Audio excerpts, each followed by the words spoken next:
দেখো, মার্কেট চলে মার্কেটের মতো, আর কিছু মানুষজন আছে তারা চলে নিজেদের মতো।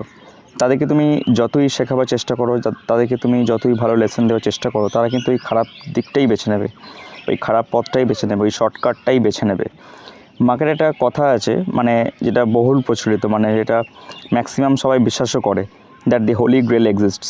হোলি গ্রেল এক্সিস্টস মিনস এমন একটা পদ্ধতি বা এমন একটা প্রসেস বা এমন একটা ফর্মুলা, কিছু ইন্ডিকেটর যারা খুব বিক্রি করে, যারা এক্সপিরিয়েন্স ট্রেডার, তাদেরকে যারা নিজেদেরকে খুব বড় এক্সপিরিয়েন্সড মনে করে মার্কেটে কিছুদিন কাজ করার পর, তারা কি করে ইন্ডিকেটর প্র্যাকটিস করে সেই বেসিসে ট্রেড নিয়ে কিছু স্কিল অর্জন করে, আর সেই ইন্ডিকেটারগুলো তারা কোর্সের মাধ্যমে বিক্রি করতে থাকে।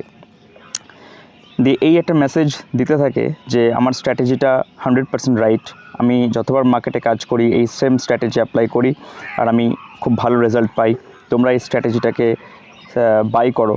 এইভাবে তারা কোর্সের জায়গায় ওই স্ট্র্যাটেজি আর ইন্ডিকেটার বিক্রি করতে থাকে। আর মানে যারা স্মল ট্রেডার, যারা ছোটো ট্রেডার, তাদের পকেট খালি করতে থাকে।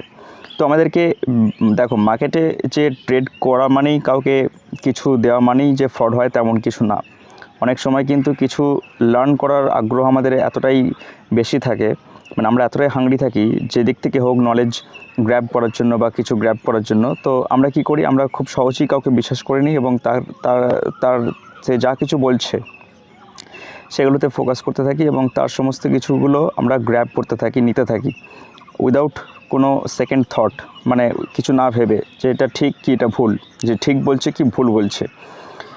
আর বেসিক্যালি এটাই সত্যি যে there is no holy grail, this is a complete myth, this is one of the greatest myths we have ever heard in the stock market. The holy grail exists. Holy grail does not exist in real.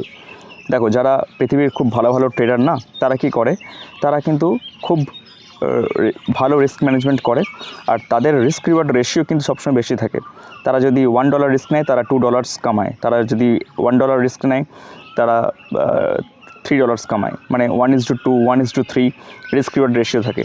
এবং তাদের strategy যদি দেখো, তাদের methods যদি দেখো তোমরা, তাদের history যদি তুমি চেক করো, তাহলে তুমি দেখবে তারা হয়তো বছরে খুব কম ট্রেড নেয়, কিন্তু যেগুলো ট্রেড নেয় সেগুলো কিন্তু শুধু উইন রেট বেশি না, উইন রেট হয়তো অনেক কম, কিন্তু তাদের 30%, 40% ম্যাক্সিমাম উইন রেট। কিন্তু তারা খুবই এক্সপিরিয়েন্সড এবং তারা ধৈর্যের সাথে ট্রেড করে এবং সেই পেশেন্সটাকে তারা মেনটেন করার চেষ্টা করে। সেই জন্য তারা যে বড় বড় রিস্ক রিওয়ার্ডের যে ট্রেডগুলো সেগুলোকে ক্যাপচার করে আর মার্কেটে লং টার্মের জন্য প্রফিটেবল থাকে। তো সেই সেম ফর্মুলা আমরা যদি অ্যাপ্লাই করি, আমরাও কিন্তু প্রফিটেবল হব খুব সহজেই, উইদাউট কোনো হোলি গ্রেল স্ট্র্যাটেজি।